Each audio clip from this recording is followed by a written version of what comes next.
डाल रहे, जब शैतान आपसे लड़ रहे, जब शैतान आपसे फाइट कर रहे, बाइबल कहती है जब उसने हवा के साथ फाइट की तो वचन के साथ फाइट की। उसने कहा नहीं तू इस फल को खाएगी, उसने कहा मैं नहीं खाऊंगी, उसने कहा तू खाएगी, अगर तू खाएगी तो परमेश्वर के जैसी हो जाएगी, खुदा नहीं चाहता तो उसके जैसी हो जाए, जबकि परमेश्वर ने उसको पहले ही अपने जैसा बनाया था।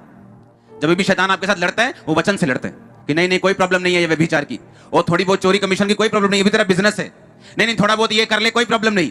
आज भी शैतान वचन को ट्विस्ट करता है ताकि किसी तरह से आपको आपकी पोजीशन से हटाकर दूर कर दे, और उसके बाद आपकी प्रार्थना की कोई काम की नहीं, वो व्यर्थ है, आपका बोया व्यर्थ है, आपकी बाइबल रीडिंग व्यर्थ है। आप नाम के क्रिश्चियन हो सकते हैं, आप बिशप के बेटे हो सकते हैं, प्रेरित के बेटे हो सकते हैं, लेकिन आपका कोई काम नहीं आपकी जिंदगी में, आप फेल हो चुके हैं, आप प्रभु से दूर हो चुके हैं। उसने कहा जब तक मैंने ईश्वर के पवित्र स्थान में जाकर उनके परिणाम को नहीं सोचा, अभी तो सिर्फ सोचा है उसने।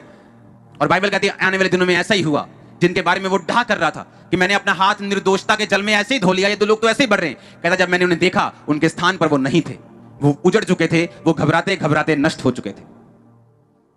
कई बार आप टीवी पे देखते हैं वाह वाह वाह मैं भी ऐसा क्यों ना होता, मेरे भी इतने मिलियन फॉलोअर्स होते, मेरी भी बॉडी होती, मैं भी फलाने शो में जाता, और जब मालूम होता है कि एक ही झटके में डेथ हो गई फिर बोलते नहीं नहीं नहीं अब ठीक हूं मैं, जहां हूं वहीं ठीक हूं, यहीं ठीक हूं मैं। हालेलुया। कितने मेरी बात को समझ रहे हैं? परमेश्वर ने कहा वो तुम्हें अनंत जीवन देता है,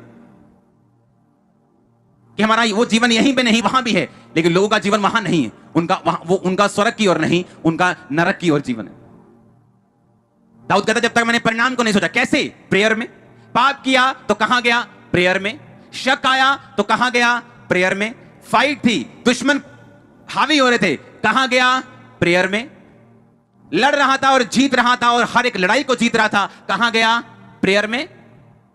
आप कहां जाएंगे? जब बच्चे सताएं तो कहां जाएंगे? जब शरीर सताए तो कहां जाएंगे? जब दुश्मन सताए तो कहां जाएंगे?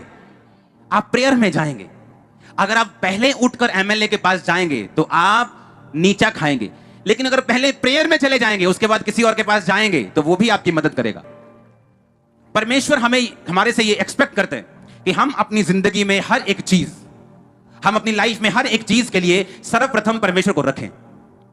वो चाहता हम जीतते हो तो हम प्रार्थना करते हो, हम डरते हो तो भी प्रार्थना में हो, हम शक में हो तो भी प्रार्थना में हो, हम दुख में हो तो भी प्रार्थना में हो, हम सुख में हो तो भी प्रार्थना में हो।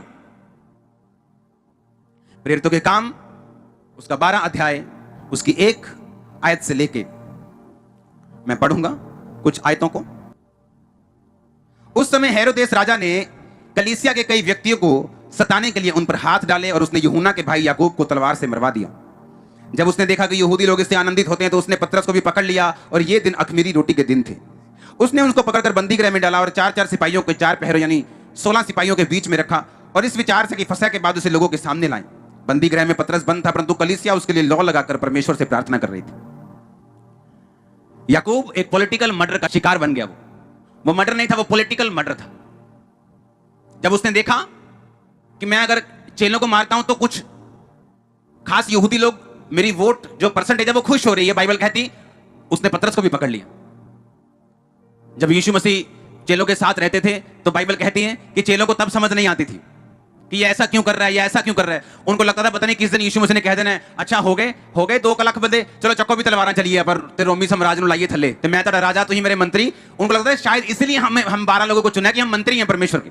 और उन चेलों की मां भी कई बार आती थी कि प्रभु जब तू अपने राज्य में जाए तो एक को गृह मंत्री बनाना और एक को फाइनेंस मंत्री बना देना।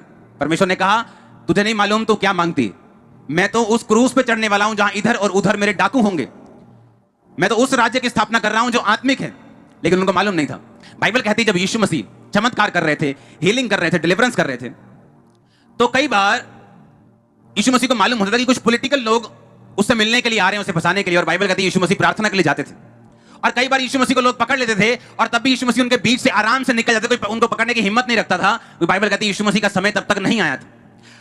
कलीसिया को यह बात मालूम तो थी पर एक्यूरेटली मालूम नहीं थी कि यीशु मसीह क्यों प्रार्थना करने के लिए जाते। कई बार रात भर प्रार्थना की, नीचे आए तो बहुत सारे चेले थे। यीशु मसीह ने प्रार्थना के बाद 12 को चुन लिया, तू आजा तू आजा तू तू तू तू तू, और 12 चेले चुने। प्रार्थना करने के बाद, सारी रात प्रार्थना करने के बाद, क्रूस पे चढ़ने से पहले सारी रात प्रार्थना की, चेले चुनने से पहले सारी रात प्रार्थना की, हीलिंग के बाद कई बार सारी रात प्रार्थना की, हीलिंग से पहले कई बार सारी रात प्रार्थना की, हर अच्छा काम और एक खुदा का काम करने से पहले, भारी काम करने से पहले सारी रात प्रार्थना की।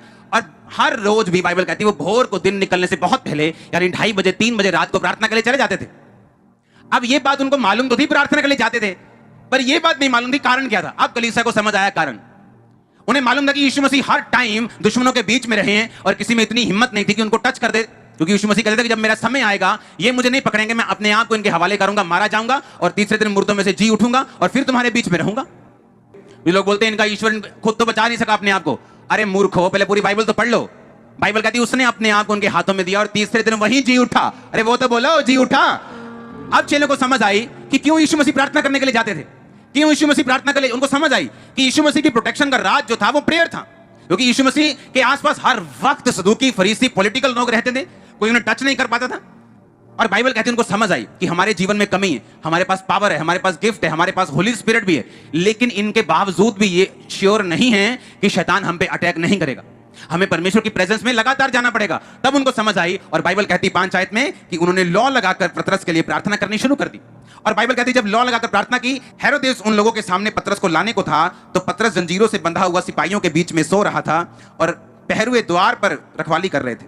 देखो स्वर्गदूत आ खड़ा हुआ, प्रभु के स्वर्गदूत ने उस कोठरी से में ज्योति चमकाई और उसने पतरस की पसली पर हाथ मारकर उससे कहा और उसे जगाया और उससे कहा उठ जल्दी कर, और उसके हाथों से वो जंजीरें खुलकर गिर पड़ी। स्वर्गदूत ने उससे कहा कमर बांध और अपने जूते पहन, और उसने वैसा ही किया और उसने कहा अपना वस्त्र पहनकर मेरे पीछे हो ले। अब 11 आयत, तब पतरस ने सचेत होकर कहा अब मैंने जान लिया कि प्रभु ने अपना स्वर्गदूत भेजकर मुझे हेरोदेस के हाथ से छुड़ा लिया और यहूदियों की सारी आशा तोड़ दी है।